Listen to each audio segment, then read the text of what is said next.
사랑의 샘 평화의 소리 KCR 뉴질랜드 뉴스입니다. 주택시장은 7월에도 계속 바닥을 치고 있으며 매매 건수와 중간 가격이 모두 6월에 비해 하락했습니다. 뉴질랜드 부동산 연구소 리얼 이스테이트 인스티튜트 오브 뉴질랜드는 7월 전국 주거용 부동산 판매가 4,903건으로 6월에 비해 15.6% 감소했다고 밝혔습니다. 다만 지난해 7월보다는 1.6% 증가했습니다. 7월 전국 중간 판매 가격은 77만 달러로 6월 대비 1.3%, 지난해 7월 대비 4.9% 하락했습니다. 부동산은 판매하는데도 약간 더 오래 걸렸으며 7월 전국 평균 판매 일수는 48일로 작년 7월에 비해 하루 증가했습니다. 전국 주택 가격 지수 HPI는 6월에 비해 7월에 0.7%, 7월까지 3개월 동안 0.6% 상승해서 주택 가격이 아주 소폭 증가했음을 시사합니다. 하지만 여전히 지난해 7월 대비 6.9%, 2021년 11월 고점 대비 17.0% 하락했습니다.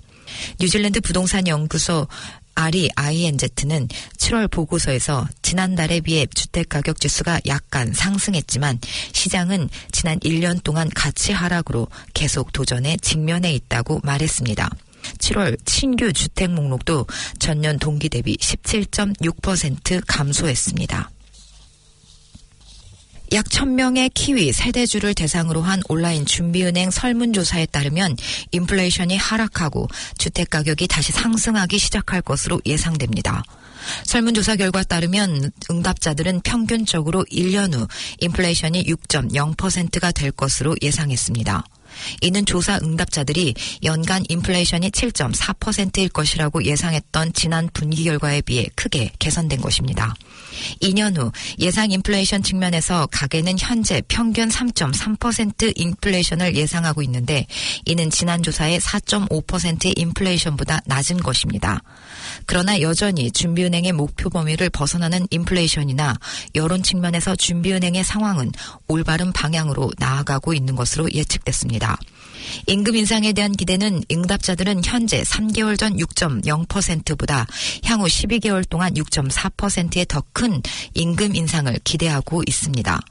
집값 인플레이션이 지난 분기 조사의 0.6%에서 1년 만에 1.6% 증가할 것으로 보고 있으며 5년 동안 누적 집값 상승률은 분기 전 6.2%에서 8.1% 증가했습니다. 모기지 지불을 놓칠 확률이 13.4%에 불과하며 이는 놀랍게도 이전 설문조사의 15.8%에서 감소한 것입니다.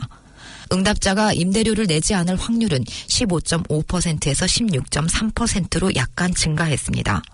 준비은행은 5월 실업률이 올해 말에 4.6%까지 상승할 것으로 예측했습니다. 6월 현재 실질 실업률은 3.6%입니다.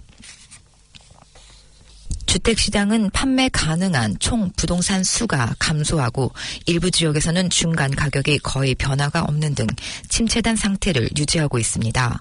부동산 연구소의 부동산 가치 변동을 측정하는 7월 주택 가격 지수는 지난해보다 6.9% 하락한 3,551포인트를 기록했습니다. 중간주택 가격은 해당 기간 동안 4.9% 하락한 77만 달러, 오클랜드 주택 가격은 8.8% 하락한 99만 달러를 기록했습니다. 7월 판매량은 전년 동기 대비 1.6% 증가했지만 6월에는 16% 가까이 감소했습니다. REINZ 최고 경영자 젠 베어드는 이번 달의 수치는 전국 대부분 지역에서 작년 7월 대비 매매 건수가 약간 증가하였으며 연간 중간 가격 감소율도 더욱 완화되고 있어 어느 정도 자신감이 회복되고 있다는 것을 시사하고 있다고 말했습니다. 그러나 매물로 나온 총 부동산 수는 전년 대비 12% 감소한 23,090채였으며 신규 매물 수는 작년에 거의 18% 감소했으며 6월에는 1% 감소했습니다. 중고등학교 교장협회는 회원들이 다른 사람들보다 학대와 스트레스를 겪을 가능성이 더 높다는 설문조사 결과가 나왔다고 보고했습니다. 엄브렐라 웰빙이 협회를 위해 실시한 설문조사에서 응답자 164명 중 40%가 불친절한 언행을 경험한 것으로 나타났습니다. 그리고 16%는 우울증이나 불안과 관련된 높은 수준의 심리적 고통을 보고했으며 이는 다른 근로자들이 보고한 9%의 거의 2배입니다. 대부분의 58%는 일과 삶의 균형에 만족하지 않은 것으로 나타났으며 이는 다른 응답자의 23%보다 훨씬 높은 수치입니다. 그러나 65%는 자신의 역할에 만족했고 22%는 불만족스럽다고 답했습니다. 거의 10명 중 9명이 이사회와 좋은 또는 매우 좋은 관계를 유지하고 있다고 말했습니다. 보고서에서 이사회와 좋은 관계를 유지하는 것은 현재 역할에 더 만족하는 결과를 얻지만 이사회와 관계가 좋지 않으면 심리적 고통이 더 컸다고 밝혔습니다. 응답자들은 일주일에 평균 61시간 일한다고 답했고 한 교장은 일하지 않은 시간을 조사하는 것이 더 나은 측정이 될 것이라고 말했습니다. 중고등교장협회의 본 클로우 회장은 높은 수준의 심리적 고통을 보고하는 응답자의 높은 비율에 놀라움을 금치 못한다고 밝혔습니다. 일부 학교는 정부기금으로 운영되는 학교 급식 프로그램이 그들을 위한 생명선이 되었다고 말하고 있지만 이 프로그램은 내년 말까지만 지원을 받을 예정입니다. 재무부 문서에 따르면 지난 4년 동안 시작된 카오라 카오코 프로그램의 지속에 대한 지지가 부족하다고 나와 있습니다. 그랜트 로버트슨 재무장관의 보고서에 따르면 이 프로그램은 출석률에 영향을 미치지 않았으며 마오리 학습자들의 경우 수업 집중도가 향상되지 않았다고 밝혔습니다. RN젯은 급식 공급업체와 일부 와이카토 학교에 이 프로그램에 대해 어떻게 생각하는지 인터뷰했습니다. 뱅크우드 스쿨에서 일부 학부모는 생활비 비용 증가로 인해 이러한 지원이 큰 도움이 되었다고 말했습니다. 뱅크우드 스쿨 교감 에나하루 파펌은 일부 아이들에게는 점심 급식이 학교에 출석할지의 결정 요소가 되었다고 말했습니다. 그는 이제 아이들은 매일 학교에 올 수 있다는 것을 알고 출석률이 급증했고 코비드에서 벗어나며 계속해서 상승하고 있다고 덧붙였습니다. 헌틀리 웨스트 프라이머리 마그스 아이오노 교장은 무료 급식이 제공된 이유로 아이들의 집중력이 향상되는 것을 보았다고 말했습니다. 아이오노는 이 프로그램이 끝나는 것을 보고 싶지 않지만 만약 그것이 종료되어야 한다면 정부는 동등한 가치를 제공해야 한다고 말했습니다. 웰링턴 지방법원 판사는 코비드19와 관련된 행동에 대한 의사협회 집회 정지에 대한 항소를 지지했습니다. 팬데믹 기간 동안 앨리선 구덴 박사는 온라인의 백신의 효과에 반대하고 안전에 대한 보건부의 메시지와 반대되는 내용의 공개 편지에 서명하고 동영상을 게시했습니다. 구덴의 의사 자격증은 2021년 의사협회에 의해 정지됐습니다. 케이디 켈리 판사는 자신의 견해가 균형 잡힌 방식으로 제시되었다는 규딘의 제출을 받아들이지 않는다고 말했습니다. 하지만 켈리 박사는 제재로 인한 피해는 구딘 박사가 코로나19 대응에 의의를 제기하지 않게 하려는 취지보다 과했다고 말했습니다. 켈리 판사는 의료협회가 다른 덜 엄격한 옵션이 가능했을지에 대한 고려를 하지 않았다고 말하며 항소를 허용했으며 구딘의 의사협회 정지 조치를 뒤집었습니다. 구딘의 의사 자격증은 정지 기간이 만료됐으며 이후 갱신됐습니다. 오클랜드 남부 침실 3개짜리 허름한 집에 수십 명의 이민자들이 밀집해 있는 것이 발견된 후 대규모 범죄 수사가 진행 중입니다. 남성들은 현지 채용 계약자와의 고용 계약을 위해 수천 달러를 지불했지만 도착한 이후로 일이나 급여를 받지 못했다고 말했습니다. 일요일 밤 남자들은 음식이 떨어지자 경찰에 신고했고 구걸을 해야 했습니다.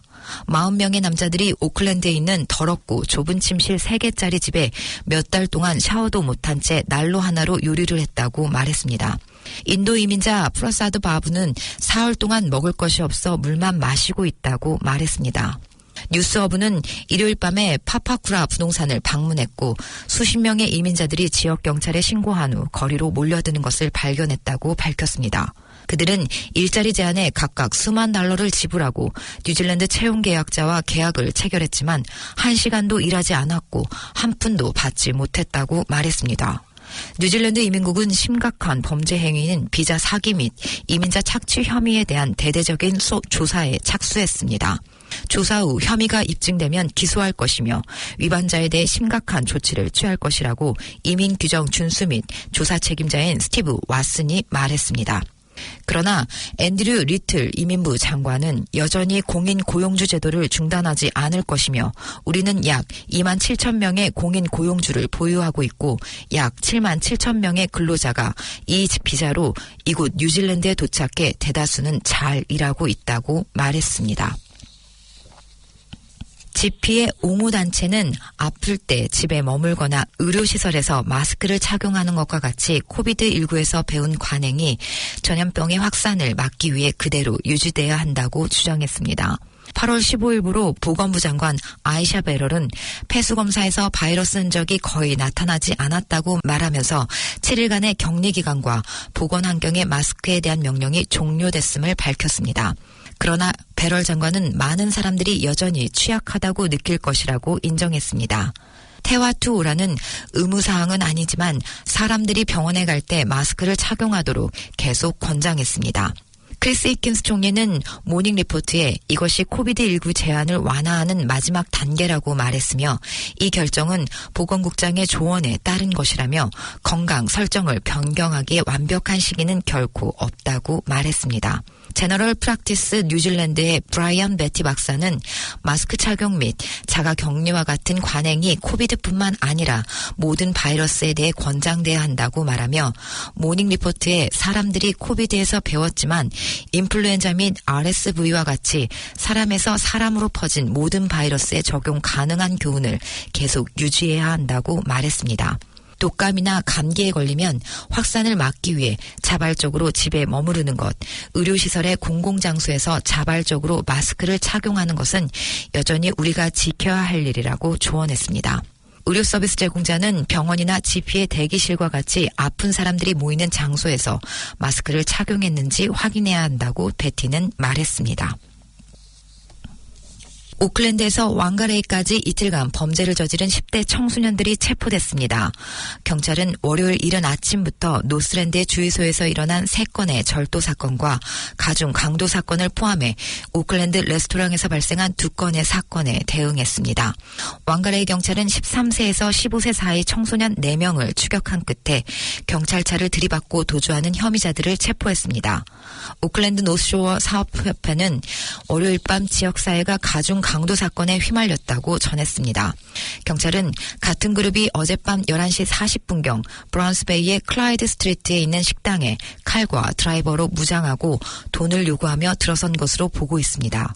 타운센터 관리자 킴 머닥은 이러한 사건으로 인해 지역사회 사람들이 안전하지 않다고 느끼고 있다고 말했습니다. 머닥은 비즈니스 협회의 보안팀이 해당 지역 순찰을 강화할 것이라고 말했으며 관련된 사람들에 대해 더 강력한 처벌을 원한다고 말했습니다. 지금까지 전해드린 뉴질랜드 뉴스는 뉴스허브, 원뉴스, RNZ, 뉴질랜드 헤럴드, 스토프, 인터레스트.co.nz에서 간추렸습니다. 오늘의 환율 정보입니다. 뉴질랜드 달러화 대비 원화의 기준 환율은 799원 59전, 한국에서 보낼 때 807원 58전, 한국에서 받을 때 791원 60전입니다.